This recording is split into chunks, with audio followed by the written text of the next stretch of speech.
So at Cannes this year, you had two movies, The Lobster and Youth, and here we are all these months later, and one of them has come out, and the other one is about to come out.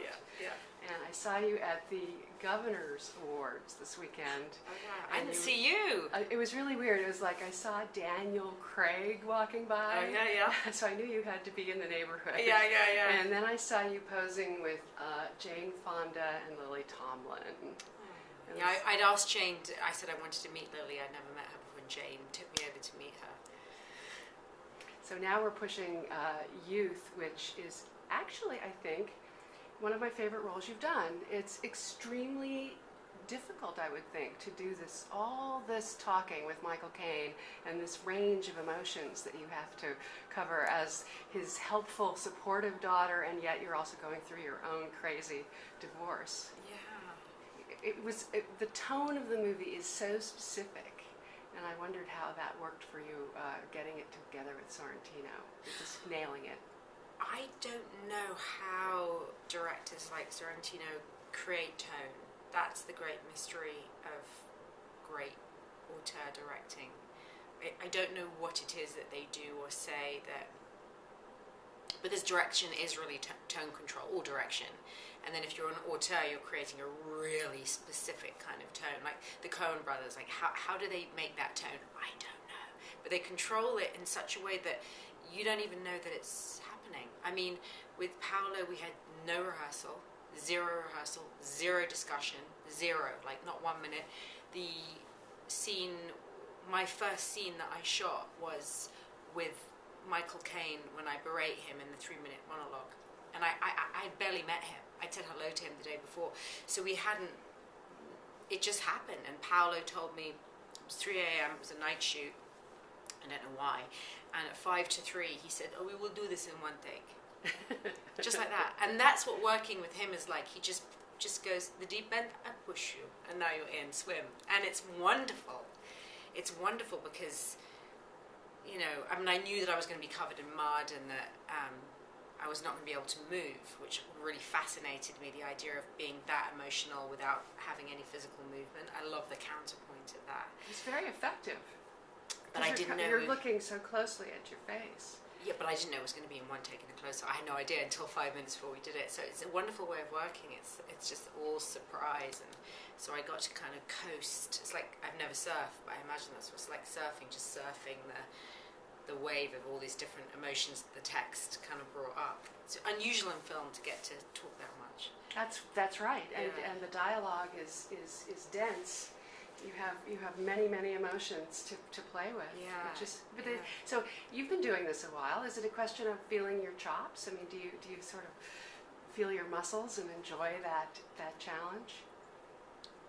I guess the muscles.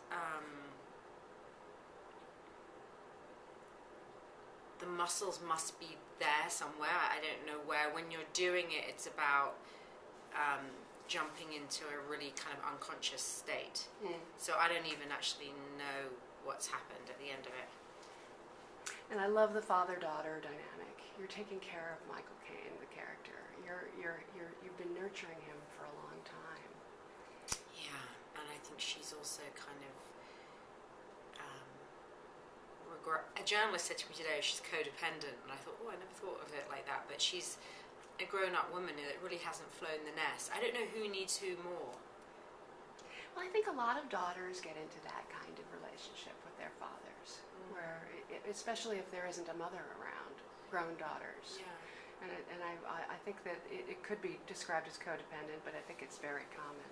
I think you're probably right. Yeah, but you're trying to help him make a transition. You're trying to help him become something else. You want him to grow. No, you're totally right. She must see, Lena, my character, must see that he's stuck in his grief and creatively unable to move on.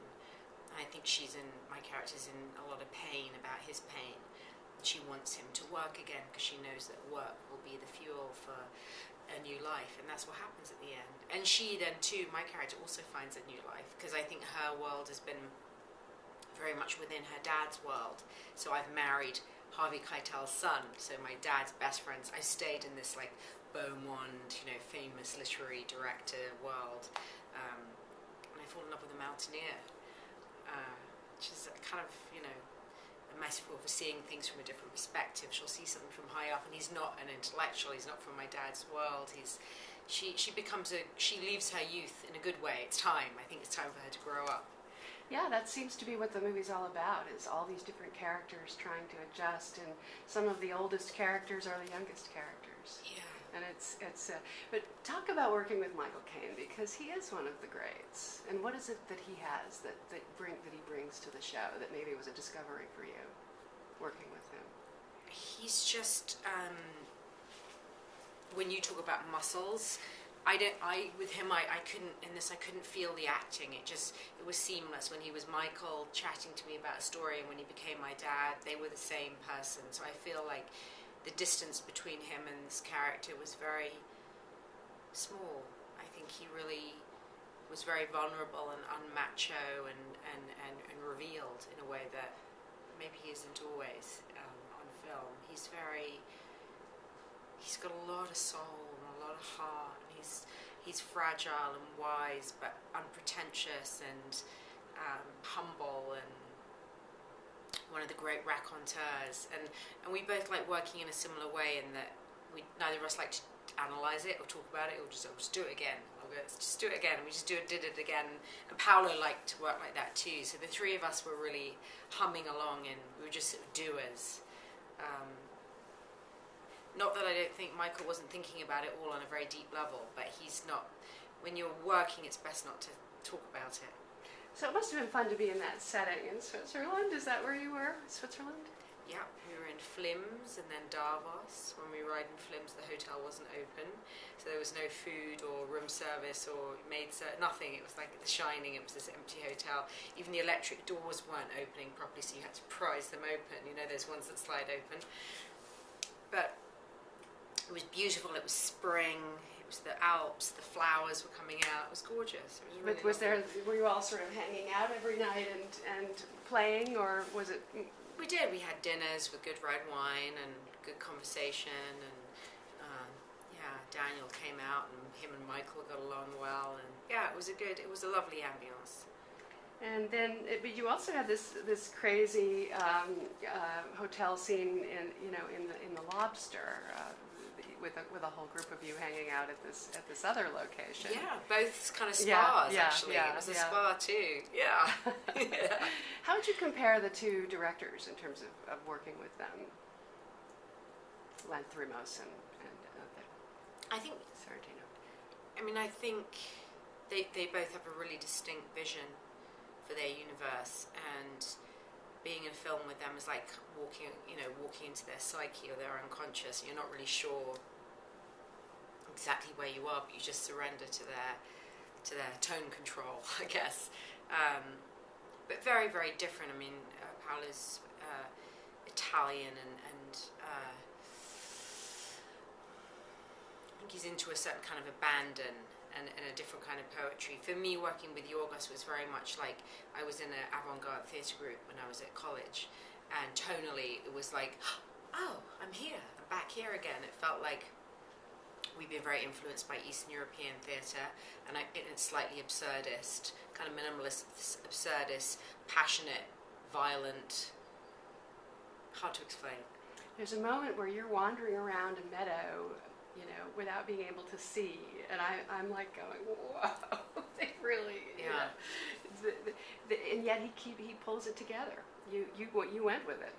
You wrote it. Oh yeah, we wrote. You and Colin. Yeah, how great is Colin? Yeah, he's fantastic. Really good, isn't he? He's fantastic. Yeah. No, he's definitely in a good place. So you have a couple of interesting directors that you're working with next. I'm particularly interested in The Light Between the Oceans with Derek Cianfrance, who's actually someone I find very exciting. Is he someone you had been hoping to work with? Yeah, we were going to do Blue Valentine together actually a few years before it was actually made. So I'd known him from that point, and so then it was lovely to be offered this part by him and to work with him. He works in a very, very unique way. He's very into the reality of capturing the real, almost like a documentarian that you might be in costume from 1918, but he wanted to make it feel incredibly real, and sometimes wouldn't, if you were walking into a situation, he wouldn't tell you what was going to happen, or there were no marks put down. He wanted to film it as if it was really happening, and that's something he's after. Yeah, he's wonderful to work with. He's very sensitive and kind of fine-tunes little moments of, he's looking for moments of great realism. And Michael Fassbender is in it with you. Briefly, what parts are you both playing? I only did one scene with Michael, which I'm not sure has actually made it into the movie at the end of the day. So it's Michael and Alicia. Michael comes back from the First World War to Australia, and he is very spiritually wounded, and he falls in love with this very young, optimistic girl, Alicia, and they have a tragedy. They can't have a baby, and they find a baby washed up on this lighthouse. He's a lighthouse keeper. And that baby is mine. Yeah. The plot thickens. Yeah. And then there's a Joshua Marston project as well, still untitled. Is it still untitled? It's going to be titled any minute now. I believe he's just. I saw Ted Hope at the Governor's Ball, and he told me of a possible title because Ted's going to put it out with Amazon. It's a story about identity. It's about a woman who changes identity every so often, and has done since she was in college. She's been many different people. So it's the exploration of identity, and then the story begins when she decides to seek out the last person who really knew and loved her, which is Michael Shannon, when they were at college together. And she shows up at a dinner party. She finds her way to. She's pretty devious. So she finds her. She's very devious because she changes identity all the time. But she ends up getting invited to a dinner party where he's at. But she comes with a different name, and he hasn't seen her for 18 years. And he's like, Alice, and she's like, no. Well, her name's actually Jenny. I get so confused with what her real name is, but. So it's a story about identity. That sounds like fun. It was sounds really like something fun. you could really run with. Yeah. Now, a lot of the conversations these days are about the different roles that are available to women. You do not seem to be having any problems finding decent roles to play, but are you putting a lot of awful things in the reject file? There's a lot of stuff that doesn't appeal to me that I don't do, but I've started to develop and produce projects, so they're all kind of cooking at the moment. The first film that I've developed and produced, which actually I'm not in, it's coming out in England this month, which I highly recommend to you. I think it might be right up your strata, called Radiator. And it's a first-time director, Tom Brown, who directed it. And it's actually a good companion piece to youth because it's about an aging couple. They're in their 80s, but an English critic called it the English amour, which I think is not a bad description, but it's from the point of view of a 40-year-old man. So it's about having aging parents, and it's a very dark comedy, but it's very touching. So Radiator is the first thing I produced, that not for me, and then all the other things I'm producing, they're all, the thing that's probably nearest to being ready to raise finance for is a novel called Disobedience by Naomi Alderman, which has been developed by Film 4, and Sebastian Lillo has written it and is going to direct it. He's Chilean. He did a film called Gloria. I liked that very much. So did I. And that had a very good performance. Unbelievable performance. Yeah. I thought she should have been nominated. God, that year. Gloria dance at the end. Yeah. I loved her. I so identified with her. Anyway, you are enjoying that then. That's something that's gratifying you. I love it. It's so fulfilling.